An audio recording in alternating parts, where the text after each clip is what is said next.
Desde el golpe de Estado militar de 2009, que derrocó al entonces presidente Manuel Zelaya, Honduras ha dado un giro rápido hacia la derecha.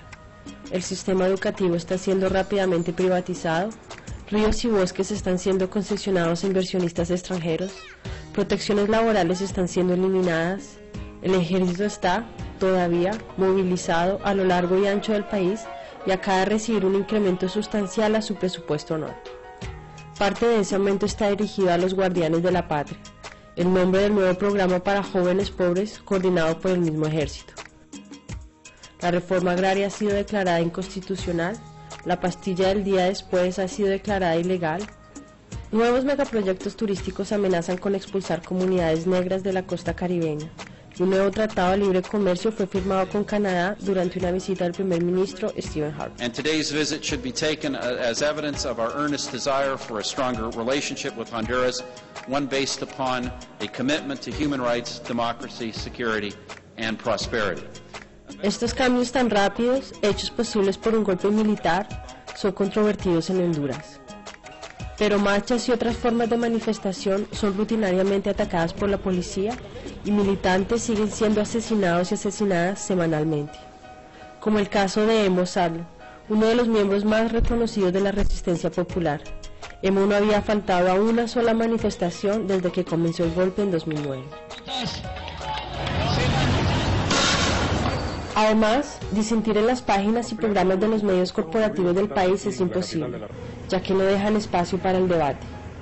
Los periodistas y comentaristas que rompen el silencio corren riesgos tremendos. César Silva es un ejemplo de un periodista que rechaza cooperar con el régimen y su pesadilla comenzó la mañana del golpe. Y me llevaron a la posta policial. Pasaron las horas, yo no sabía que estaba descalzo, sin faja, todo eso lo que normalmente sucede a un preso. Y la población empezó a llegar a hacer presión para que me liberaran, no me quería liberar. Un oficial apellido Tomás me dice, tú estás arrestado por comunista, por revoltoso, por lo que sea. Y entonces la presión de las personas fue tan grande que hablaban de incendiar y romper los portones. Habían únicamente 6 policías y no se daban con la capacidad suficiente para poderme mantener. Entonces la gente me liberó del lugar. Yo ya quedo marcado. A mí me llamó un general, que era después que tomó las riendas ahí, me dice, mire, ya sabemos dónde está, usted está, no lo queremos capturar, más bien le invitamos que se una a nuestro grupo. Y yo le dije, pues muchísimas gracias por su oferta, creo que mi decisión está muy bien tomada. Y casualmente participaba en todo esto para evitar lo que ustedes están haciendo ahorita, estar golpeando a la gente con la bota. Yo soy totalmente en contra, no me puedo esconder más, ya me tienen ubicado, pero no voy a trabajar con ustedes. Silva fue despedido de su puesto de la emisora estatal Canal 8 y se incorporó a las manifestaciones masivas en contra del golpe de Estado. Una semana después del golpe, Silva fue testigo del asesinato de Ciso Bet Murillo, el joven de 19 años que falleció después de ser fusilado en la cabeza por el ejército.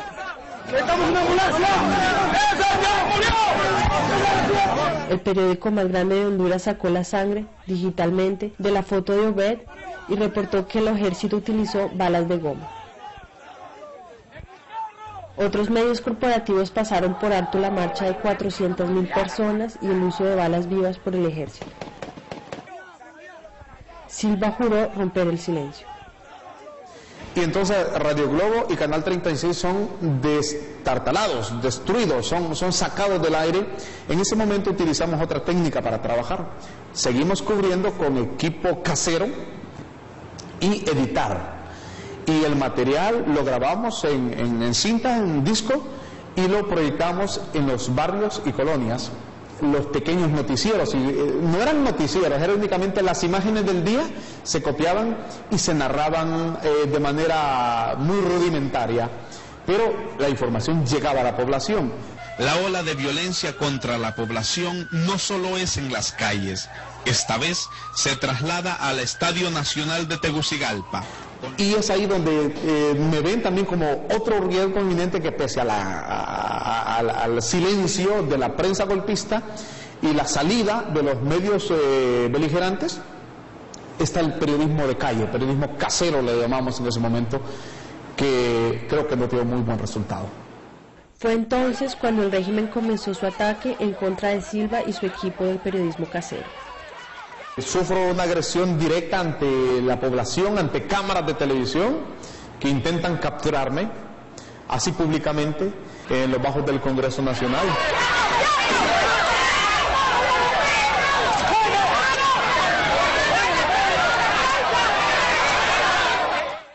Yo forcejeé, tuve la fortuna de haber salido de la escena. Fue entonces cuando sus colegas, Walter Troches, quien era el encargado de distribución, y Renan Fajardo, el encargado de la edición del video, fueron asesinados. Walter Troches fue capturado en su momento, fue severamente golpeado, se logró escapar, pero a los 3 días lastimosamente lo vuelven a localizar. Y después la policía dice que es suicidio. Nunca he conocido a alguien que se dispare en la calle él solo. El caso de Walter no fue suicidio. ¿Cómo se va a disparar en plena vía pública? No hay arma, pero un disparo en su cuerpo y falleció. Renan, ahorcado y con un aparato para colgar ropa, con un gancho de ropa y metido en un cajón. Nadie se suicida de esa manera, pero la policía eso presentó que habían sido suicidios. Fueron asesinatos perpetrados por la policía o el ejército. El día después del entierro de Renan Fajardo, Silva fue secuestrado por 24 horas antes de ser liberado. El ataque del régimen en contra del equipo del periodismo casero no fue reportado por la prensa corporativa en Honduras ni por la gran mayoría de la prensa internacional. De hecho, el mismo día que Silva fue secuestrado, Canal 2 de Francia sacó un reportaje sobre el levantamiento en Irán, durante lo cual el canal mostró repetidamente una foto del levantamiento hondureño, haciéndolo pasar como si fuera de Irán. Image saisissante, la police recule face à des manifestants armés de blocs de pierre. El error fue sonado públicamente el mismo día, y el día siguiente el canal se disculpó, pero sin mencionar la situación en Honduras todavía. L'une des photos présentées hier dans notre compte-rendu n'avait en fait aucun lien avec les événements en cours en Iran. Même si le sens général du reportage n'en était pas dénaturé, c'était une erreur et nous nous en excusons auprès de vous.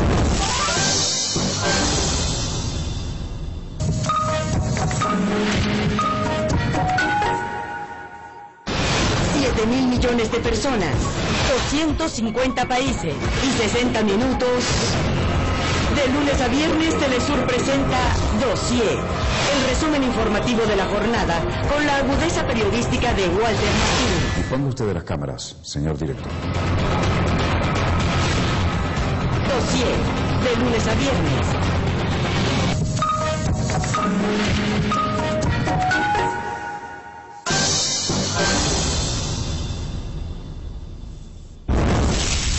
Encontrándose sin la protección de atención internacional, Silva se fugó de Honduras en el año nuevo de 2009. Yo soy el bastión principal de mi familia, tanto de mi madre, de mis hijos, y entonces la situación estaba muy difícil y decidí regresar. Afortunadamente pues ya había el contacto, ya había surgido ya no Radio Globo, sino que estaba Globo TV y me contratan inmediatamente. Entre más visible, entre más estamos al aire, menos riesgo de asesinato tenemos acá. En 2010, Pepe Lobo tomó el poder tras una falsa electoral y gran parte del mundo celebró el fin de la crisis hondureña. Pero desde que Lobo tomó el poder, Honduras ha encabezado el mundo en periodistas asesinados por cápita, con 16 periodistas críticos del régimen ultimados en 2 años. Y esa estadística no incluye periodistas como Pedro Brizuela, que perdió su hija Claudia, acribillada en su casa, enfrente de sus hijos, el día de sus cumpleaños. El régimen ha dicho repetidamente que los asesinatos no tienen que ver con el trabajo periodístico de las víctimas, atribuyéndolos al narcotráfico. Pero una confrontación en septiembre de 2010 entre Luis Galdames, un periodista de Radio Globo, y Adolfo Facusé, un empresario muy poderoso, demostró la banalidad de la limpieza de periodismo crítico en Honduras. Facusé es propietario de una serie de bancos y maquiladoras, presidente de la Asociación Nacional de Industriales y un personaje clave en el golpe de Estado. Es acusado también de saquear millones de dólares del tesoro público durante los 80 y los 90. En este video, Facusé se niega a contestar a las preguntas de Galdames acerca del dinero desaparecido. Usted no tiene huevos de ser empresario. Los empresarios sí tenemos huevos de invertir. De mamar de la teta del Estado. ¿Ah? ¿No le den convenio? ¿Ah? Tranquilo, no se peleen, no se peleen. No se peleen, por favor, no se peleen.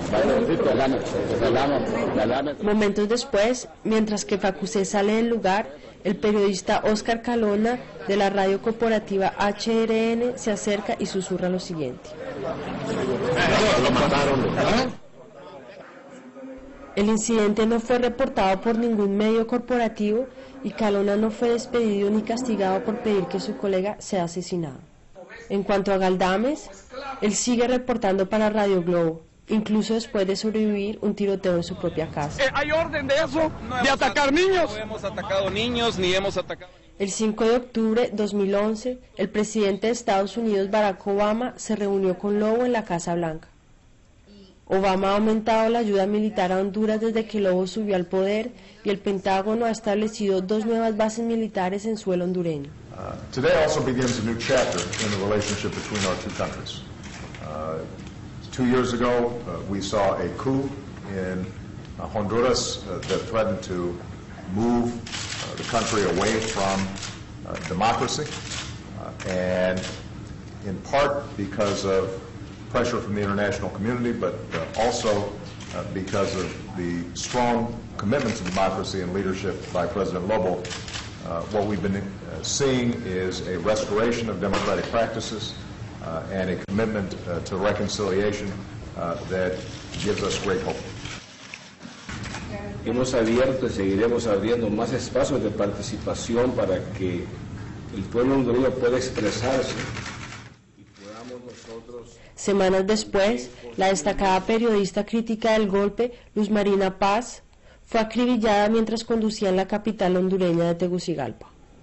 De inmediato, un colectivo de mujeres periodistas se formó para presionar al régimen de investigar los casos y poner fin a la impunidad. Hasta la fecha, ninguno de los 16 casos ha sido esclarecido.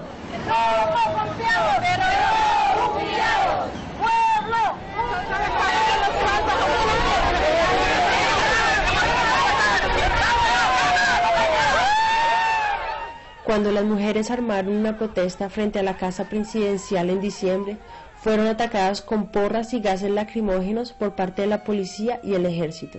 Claudia Mendoza es una de las periodistas que integran el grupo y nos explicó por qué el régimen las ven como una amenaza. Somos periodistas que hemos hecho un periodismo independiente, periodismo confrontativo, periodismo denunciativo, periodismo que señala, critica y cuestiona aspectos torales y estructurales de la vida social, política y económica del país y que tiene que ver con cómo grupos oligárquicos en este país se han adueñado de Honduras como si fuese su hacienda particular. En mayo de 2011, el régimen de Lobo organizó el evento Honduras está abierta a los negocios, una conferencia para promover las nuevas leyes posteriores al golpe que favorecen a inversionistas extranjeros. El evento fue una prueba de cómo se manejan las noticias en Honduras. Cientos de periodistas convencionales esperaron por horas en una tienda con servicios de comida a que los líderes del régimen lanzaran declaraciones oficiales. Mientras que una protesta de la oposición que se llevaba a cabo afuera no fue reportada. Allá está tomando video aquel policía para después ir a asesinar gente. Mire, amigo. Escalés Romero, presidenta del Frente Nacional de Juventudes en Resistencia, ayudó a organizar la protesta. A dar el rechazo contundente como jóvenes que somos a este tipo de eventos donde la oligarquía sigue poniendo en venta nuestro país al mejor postor.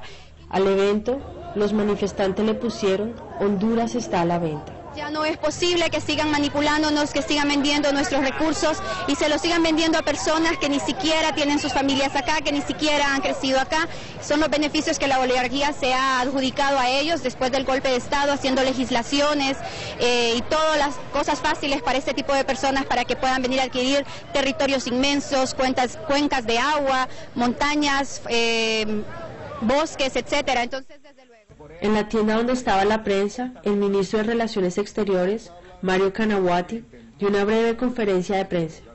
La familia Canawati es dueña de la cadena más grande de maquiladoras en el país y la cadena más grande de diarios en el país. Un diario de Canawati fue el que eliminó la sangre de la foto de Ciso Ben. Nuestra Honduras no está en venta. Nuestra Honduras se puede prestar por cierto tiempo para beneficio de nuestra gente. Fuera de la conferencia, la policía atacó a los manifestantes. Varios miembros de la resistencia fueron heridos, pero no existe ninguna grabación del ataque porque el único camarógrafo que lo estaba filmando, Uriel Rodríguez de Globo TV, le decomisaron el material después de que la policía antimotín lo golpeara hasta dejarlo inconsciente. Este video, tomado desde un teléfono móvil, muestra a miembros de la resistencia llevando a Rodríguez a un hospital para que le saturen la cabeza. Hablamos con Rodríguez un mes después del ataque. Ya me habían pasado cuatro situaciones parecidas. Unos policías iban a tirar una bomba lacrimógena a un colegio magisterial, diciendo ellos que me iban a pelar y que le iban a mandar una foto a mi mamá pelado. Yo sigo en mi trabajo porque yo tengo conciencia social. No va a llegar otro camarógrafo a hacer las tomas que yo hago. No va a llegar alguien de Televicerdo, de otro canal de Abriendo Brecha, a hacer esas tomas pues, que yo hago. Pues.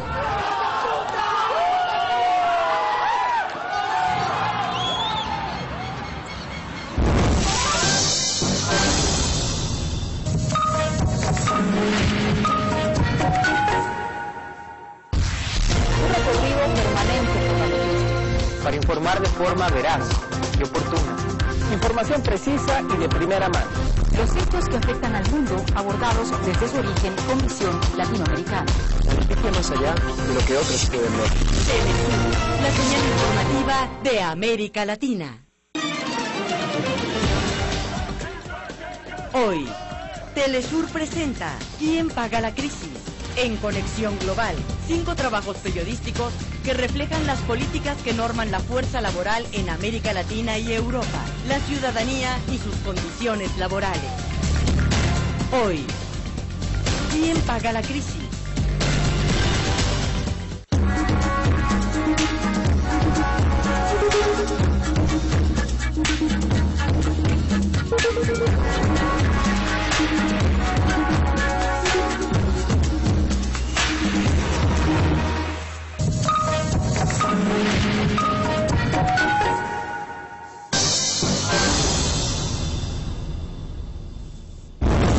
Al igual que la televisión y la prensa escrita, la mayoría de las emisoras de radio son controladas por apenas 3 familias, todas participantes en el golpe de Estado. Una excepción es la cadena de 5 estaciones que es manejada y sirve a las comunidades garífuna a lo largo de la costa del Caribe. Alfredo López es el fundador de la primera radio comunitaria, Radio Faluma Bimetu, que en la lengua garífuna significa Radio Coco Dulce. Nosotros estamos trabajando sin un permiso del Estado, ¿verdad? Esto lo voy a decir aquí públicamente porque solo el señor Ferrari tiene más de 50. El señor Andoni Fernández de Audio Video tiene más de 40 frecuencias en Honduras. ¿Por qué? Y nosotros que somos una comunidad de 46 comunidades en la costa norte de Honduras, no existe el marco regulatorio para que podamos accesar a una frecuencia. En enero de 2010, Radio Faluma Bimetu fue incendiada durante la noche. No se abrió ninguna investigación policial.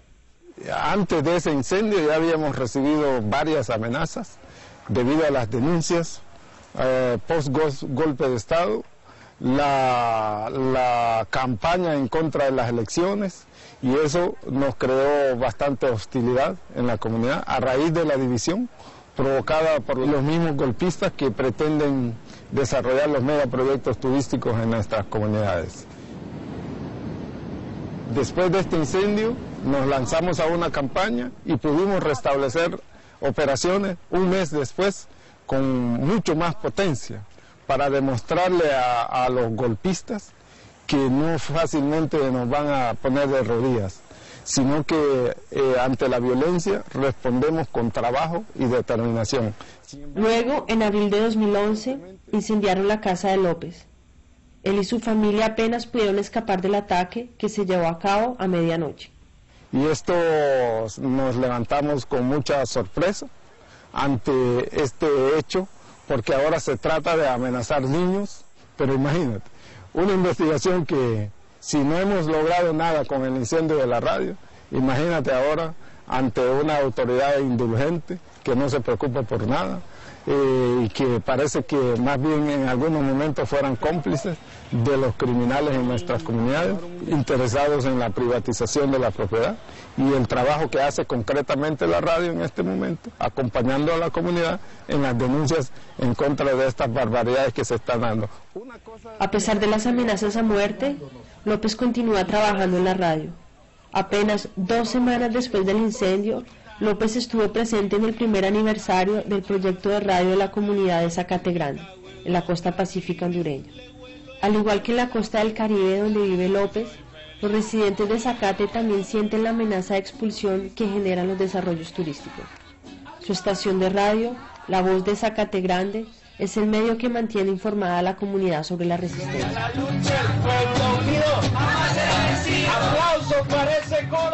Ellos también han sido objeto de represión y difunden la historia de su lucha a través de una canción popular interpretada por Aldo Rubio, de 12 años de edad.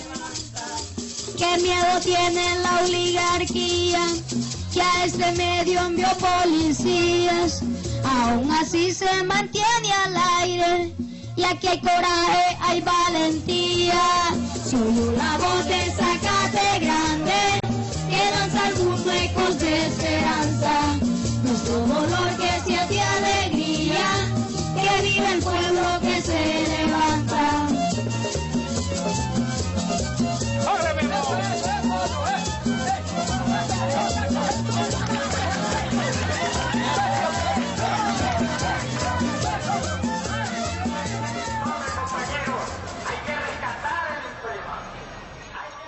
Ninguno de estos ataques a radio comunitarios es reportada por los medios privados, así que es difícil mantenerse al corriente. Es entonces cuando personas como Dina Mesa entran en acción. Mesa trabaja como investigadora con el Comité de las Familias de los Desaparecidos. Ella archiva sus investigaciones de derechos humanos en línea y también transmite un programa de radio, Voces contra el Olvido. Este programa fue cerrado con el golpe de Estado. Estábamos en una radio golpista, entonces nos cortaron ahí porque estábamos evidenciando todas las atrocidades del golpe de Estado. El programa es ahora apoyado por Radio Globo, pero Mesa dice que conseguir una frecuencia es apenas de los muchos obstáculos que se representan en su trabajo. Hay una contaminación de la escena del crimen cuando hay un asesinato. Las evidencias son sacadas de la escena. Por ejemplo, cuando hay disparos y hay casquillos de balas, entonces la policía los levanta y los esconde. Se esconde también a los detenidos. Cuando vamos a las postas policiales y preguntamos por personas, nos la niegan. Entonces tenemos que hacer presión para poder entrar y para poder verlas. Entonces, ¿qué? Hay contaminación de la escena del crimen y también hay tergiversación de la información. Esas personas... Obtuvimos información de primera mano sobre las acciones de la policía durante una reunión de medianoche con miembros de la resistencia en la ciudad de San Pedro Sula. Nos llegó información que el fundador y director de Radio 1, Arnulfo Aguilar, se había encerrado en su casa para evitar a un grupo de sicarios que le esperaban afuera. Nos dijo por teléfono que la policía se negó a enviarle ayuda. Rápidamente fuimos a varias estaciones de policía donde nos dieron una serie de excusas por las cuales la policía no intervendría. De Chamelecón, porque aquí no nos prestan una patrulla porque dicen que los del sector de Chamelecón ya están avisados y están llegando allá a las instalaciones de Radio 1. Mentira, ¿verdad? Organizamos una pequeña caravana para ir a rescatarlos. Para el momento en que llegamos, el escuadrón de la muerte se había ido y Aguilar había escapado a una gasolinera cercana. Aguilar sobrevivió, pero su compañero de trabajo, Medardo Flores, fue asesinado en una emboscada el 8 de septiembre de 2011. Hablamos con Aguilar en abril de 2011, en la estación de radio donde también tiene una escuela de comunicación social para jóvenes. Aguilar explica que la radio está en la mira por su enfoque hacia el periodismo. lo que yo busco es información que me permita revelar, en ningún momento ampliar. Aquí en Honduras se le engaña a la población anunciando programas de televisión que dicen que son investigadores, cuando no revelan absolutamente nada. Es decir, que aquí hay delincuencia, eso no es ninguna revelación, porque estamos en un país donde no hay empleo, donde no hay vivienda, donde no hay salud, donde no hay bibliotecas, donde no hay áreas deportivas, donde las emisoras en su mayoría están dando contenidos completamente nocivos. La televisión, telenovelas, la radio, fútbol, religión, política vernácula, y donde los organismos del periodismo y los mismos periodistas están completamente corrompidos. Aquí decir soy periodista es sinceramente que inmediatamente le digan es corrupto.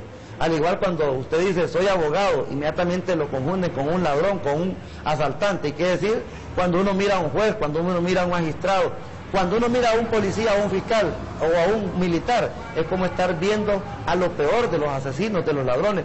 Entonces se necesita una refundación del Estado de la República, y el periodismo que se hace con educación, con cultura, con una catedral de instalaciones, le digo que puede ser la salvación de la sociedad, y es lo que nosotros procuramos hacer desde Radio 1. Las plantas transmisoras de la emisora han sufrido 3 sabotajes en el lapso de 2 años durante el golpe de Estado. Uno de los asaltos más crueles fue el del 15 de septiembre del año 2010. Aquí pues se atacó a niños, a mujeres, a ancianos, a cuantas personas, los estudiantes, los profesores. Recibimos una de gases, tanto en la calle, en la avenida, en la terraza, en el lobby, todo eso fue destruido. El ataque era parte de una operación más grande de la policía y los militares para acabar con un concierto de una banda que está en contra del régimen, Café Huancasco, que se llevaba a cabo a pocas cuadras de la estación de radio.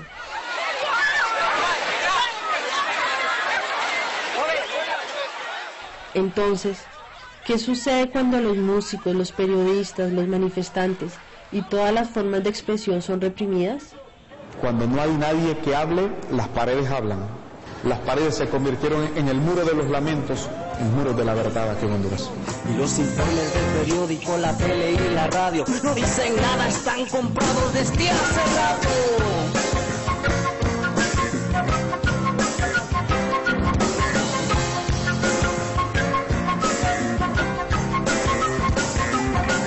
Honduras, en sus 112.400 y fracción de kilómetros cuadrados, usted va a encontrar una serie de epítetos que en ningún momento van a ser flores ni confites, sino que golpes al hígado o al alma de estos bandidos que tienen arruinada esta población de pan llevar. ¿Y usted? Comen ahí. Miren lo que está haciendo. Sáquenlo. ¿Oyeron? ¿Entonces? Este se llama micrófono de solapa.